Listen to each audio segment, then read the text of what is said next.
longe de mim de querer fazer qualquer tipo de previsão, até porque eu não sou nenhum economista, não sou nada disso. Mas eu vou falar para você a minha opinião e alguns motivos que me fazem acreditar, que me fazem crer que em 2021 a gente passe por um período de inflação. Hiperinflação? Não, hiperinflação eu acho praticamente impossível, muito difícil, como foi ali nos anos 80, por volta dos anos 90.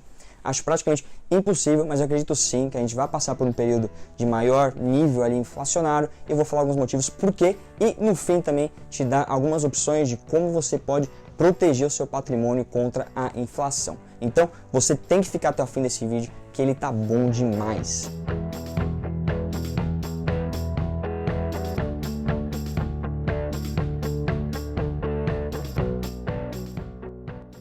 Fala aí pessoal, tudo certo com vocês?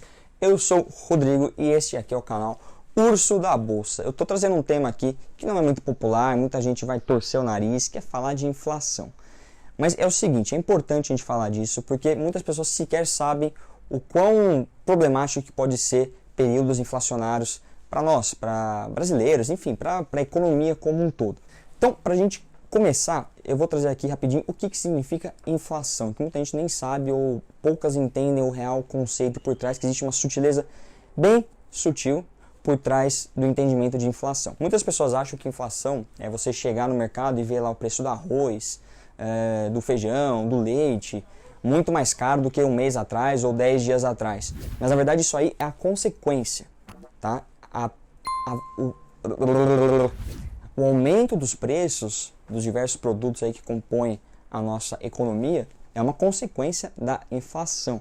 A inflação, a grosso modo, e para não entrar muito em detalhes, é basicamente a expansão da nossa base monetária. Então, são políticas feitas ali, realizadas pelo governo, existem algumas políticas diferentes, mas é basicamente injeção de liquidez na economia. É imprimir dinheiro, diminuir o depósito compulsório para que os bancos fiquem mais alavancados e trabalhem cada vez mais seu dinheiro. Como eu falei, não vamos entrar muito no detalhe, mas basicamente o governo ali se habilita de algumas ferramentas para poder injetar liquidez na economia. Injetando liquidez na economia, você tem uma maior oferta de dinheiro, uma maior oferta de reais circulando na economia, e como a produção, o nível de produção dos bens e serviços que compõem o nosso PIB, por exemplo, não aumentou no mesmo ritmo, a gente tem mais dinheiro por uma mesma oferta de produtos, produção de produtos e serviços na nossa sociedade. Com mais dinheiro disponível, você desbalanceia esse ponto de equilíbrio e acaba perdendo o valor de compra da moeda, o poder de compra da moeda.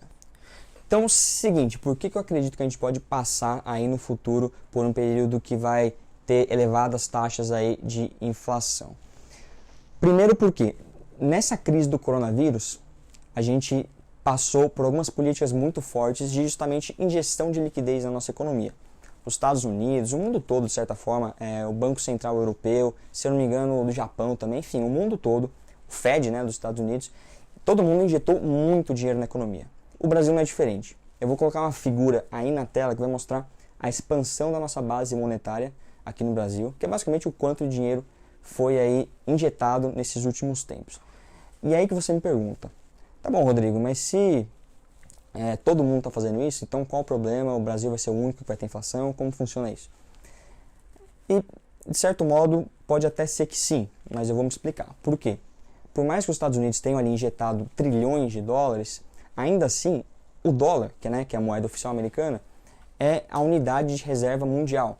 Então, a dívida do planeta está em dólar. Então, por mais que esteja sendo injetado trilhões de dólares na economia, a demanda por dólares continua pungente, todo mundo quer dólares. Dólar é até visto como um ativo de proteção. Tanto que um dos motivos pelo qual o dólar disparou na crise do coronavírus é porque num momento de desespero, que ninguém sabe sobre o futuro, ninguém sabe se esse vírus vai ser mutante, vai dizimar a sociedade inteira, o que as pessoas querem? As pessoas querem segurança, elas querem ativos que vão proteger o patrimônio delas.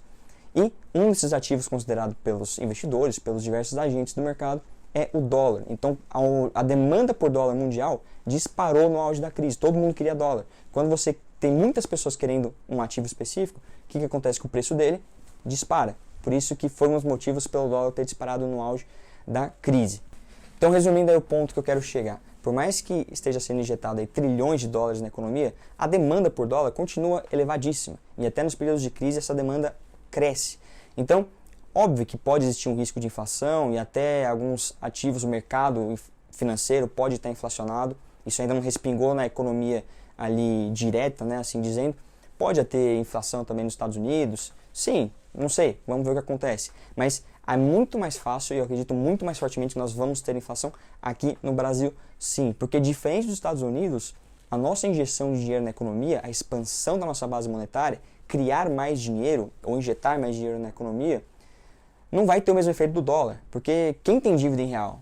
Quem quer real? Quem ali no momento da crise, no momento de coronavírus, que não sabe se vai morrer amanhã e quer proteger o patrimônio, quem para e pensa, puta meu, eu vou comprar real, viu? Puta, caramba, vou comprar real agora, que desespero, preciso comprar real.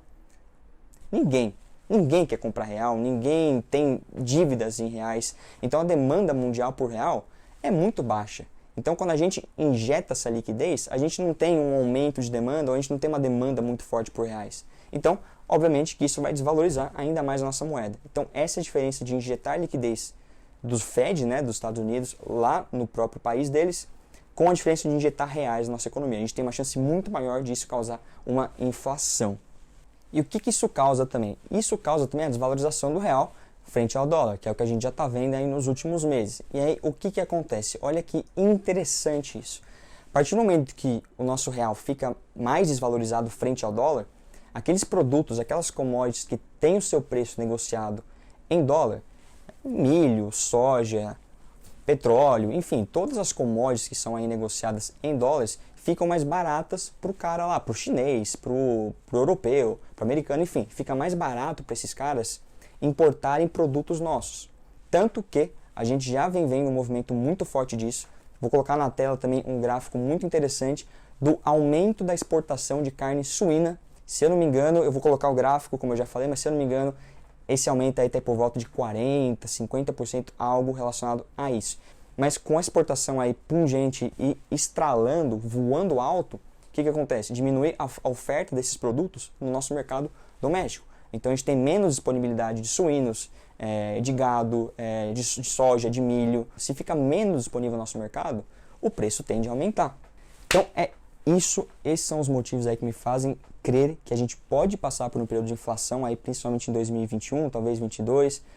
Não sei, mas como eu falei, não é nada também de hiperinflação, aquela loucura toda de 1980, daquela década. Agora, indo para o que interessa, eu vou falar 3 opções que você pode usar aí para se proteger contra um possível período inflacionário. Opção número 1 é algo bem conhecido de renda fixa, chamado Tesouro IPCA+. Por que ele te protege contra a inflação? Porque ele vai render, a rentabilidade dele está atrelada à própria inflação. Então, se a inflação daqui a um ano tiver ali na faixa de 7%, 8%, ele vai estar rendendo isso, mais uma taxazinha lá que cada título tem a sua taxa estipulada. Então você vai estar sempre protegido da inflação ao investir em um tesouro IPCA+, por exemplo. Opção número 2 seria a compra de ativos que são considerados como reservas de valor. São prata e ouro, principalmente o ouro, né? Porque o ouro já se provou, ele não tem que provar mais nada a ninguém. Você pega o histórico aí do ouro, principalmente no fim do acordo de Bretton Woods em 1971, que acabou-se totalmente com qualquer lastro que tinha em ouro, e a partir de lá muitos diziam que o ouro o valor do ouro ia chegar a zero, etc e tal. E a gente só viu que nesse período de 50 anos mais ou menos, a tendência do ouro foi no longo prazo de se valorizar muito. Por quê? Pelo simples fato de que o ouro é um ativo escasso e ele já foi utilizado como moeda aí de troca por milênios. Então assim, o ouro ele tem todas as características necessárias para ser uma unidade de troca, uma unidade comum no qual você pode trocar bens e serviços. Então ele é sempre visto como um ativo de proteção. Principalmente nesses momentos que está sendo injetado trilhões de dólares, reais, que quer que seja aí no mundo, que essas moedas estão se tornando cada vez mais inflacionadas. É nesse momento que o ouro brilha mais, justamente pela característica principal dele, de que ele é escasso. Terceira maneira, essa é um pouco diferente, um pouco mais desconhecida, que é através de bitcoins. Só um detalhe aqui, não vou me atentar para explicar qual que é a tecnologia por trás do Bitcoin. Ela ainda não pode também ser considerada uma reserva de valor, ainda não se provou ao longo do tempo e ainda é um ativo extremamente volátil. Então, se você pegar ali a cotação do Bitcoin nos últimos anos, você vê que é um negócio literalmente assim. é loucura total. Mas, ainda assim, o Bitcoin ele apresenta algumas características semelhantes com a do ouro, por exemplo. O Bitcoin ele não pode ser inflacionado, então existe uma quantidade limitada de Bitcoins que podem ser criados. Essa quantidade é de 21 milhões de Bitcoins. Então, a partir do momento que a gente chegar em 21 milhões de Bitcoins criados, você não pode, de nenhuma maneira, ir lá e criar mais. Então, ele tem essa característica de não poder ser inflacionado, o que é visto como uma característica muito boa, de novo, nesses períodos que está todo mundo criando dinheiro que nem louco. Então, é isso, pessoal. Eu trouxe aqui 3 maneiras que você pode se proteger contra a inflação. Eu não expliquei muito a fundo nenhuma delas, foi só uma visão um pouco mais a grosso modo, justamente para te estimular a estudar mais sobre cada uma dessas opções, principalmente o Bitcoin, porque não é brincadeira, você tem que ter cabeça, precisa entender bem e ter certeza do que você está fazendo, porque a volatilidade é muito alta. Mas foram algumas opções aí para você estudar, pensar mais e, é claro, se você quer que eu traga esses assuntos, aí, esses temas com mais profundidade aqui no canal, comenta aqui, me diz aqui se você quer que eu fale mais desses ativos de proteção, que eu posso fazer aqui alguns novos vídeos falando sobre cada um desses ativos. E também tem outras maneiras de você proteger sua carteira, com opções, né, as chamadas puts. Então existem algumas outras maneiras, mas pensando em inflação, essas são as 3 principais, pelo menos na minha opinião aí, maneiras de você poder se proteger contra a inflação. Se você gostou desse vídeo, de novo, deixa o like, não esqueça de se inscrever no canal, me segue no Instagram que eu trago conteúdo diferente daqui, lá, a gente conversa muito mais próximo lá. Então é isso, até o próximo vídeo, sem mais delongas, tchau!